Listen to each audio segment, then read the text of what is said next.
According to AccuWeather, the total damage of LA's wildfires are ranging somewhere between $250 billion to $275 billion.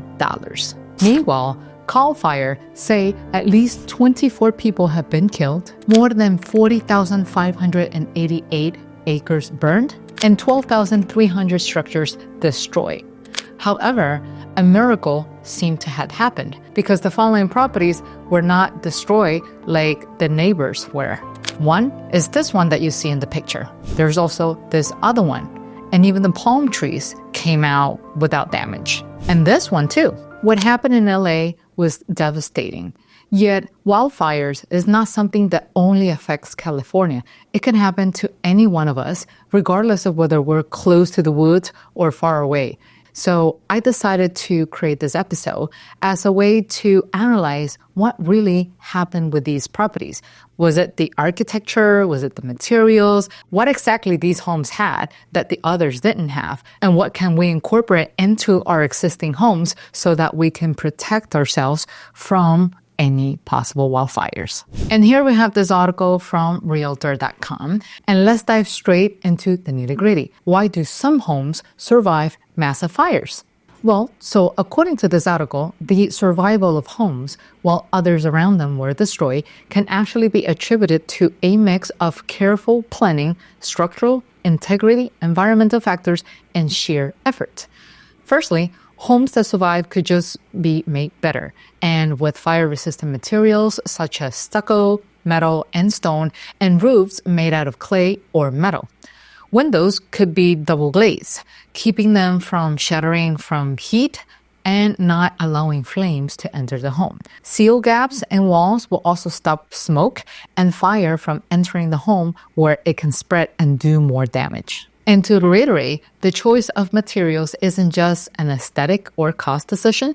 It directly impacts a structure's ability to withstand extreme fire conditions as well. The major factors affecting whether a home will ignite in a firestorm has to do with the materials it is constructed of, its state of repair, and the management of surrounding decorative vegetation. Let's take the jaw-dropping example of Tom Hanks' cliffside mansion.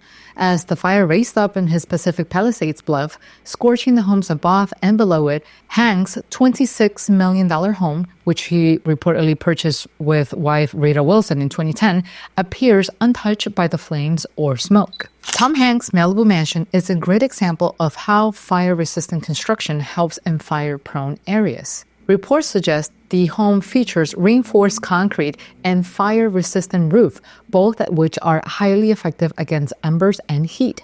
Aerial photos essentially show a moat around Hank's home without much vegetation, which is fuel to a fire. Restricting foliage away from the structure is another key to protecting against the spread of fire. And the photo of Hank's house shows this landscaping tip, although the one tree to the right could be a problem. As for Steiner's Oceanside mansion, its structural design also played a large role in the home coming out on scratch.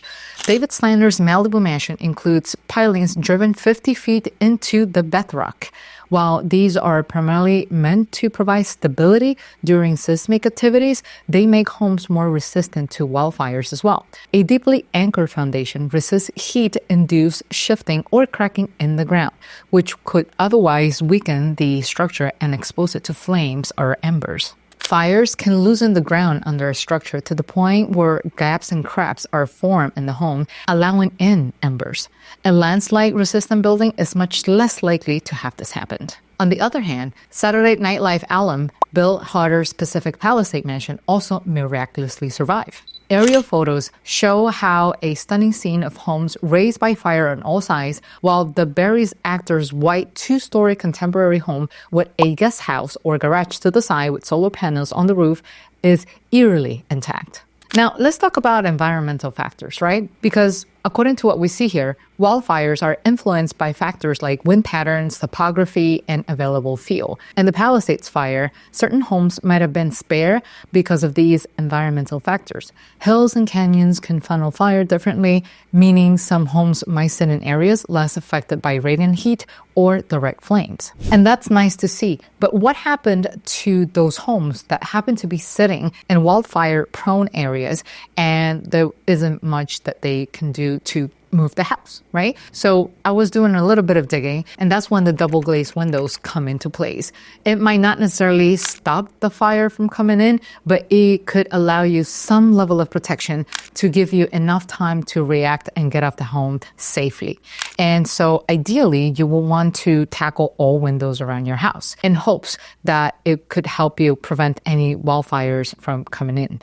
But what happens if you, let's say, for example, don't have the budget to update all those windows? In that case, you'll have to prioritize. But which windows do you prioritize first? So according to the expert, when you look at your house, there is a chance that there's going to be an area of the house that it's facing a certain part of the neighborhood, and there's going to be a side of the house that's going to be facing an area where it's more prone to catch fire. So that side of the house that's facing the area that it's more prone to catching fire, that's the side of the house that you should prioritize. And think about updating or upgrading those windows so that way you can create an additional layer to protect yourself. That's one possible solution for homeowners. But what happens to those who are renters, right? Because it's not that you can come in and do changes to the home because technically it is not yours. And so what do you do to really protect your family? Well, once again, there's not much you can do to stop the fires from coming into the place if they already started, but there are some things that you can do to protect your family. So we personally like to keep at home fire blankets. And they look something like this because New York City is also very prone to getting fires.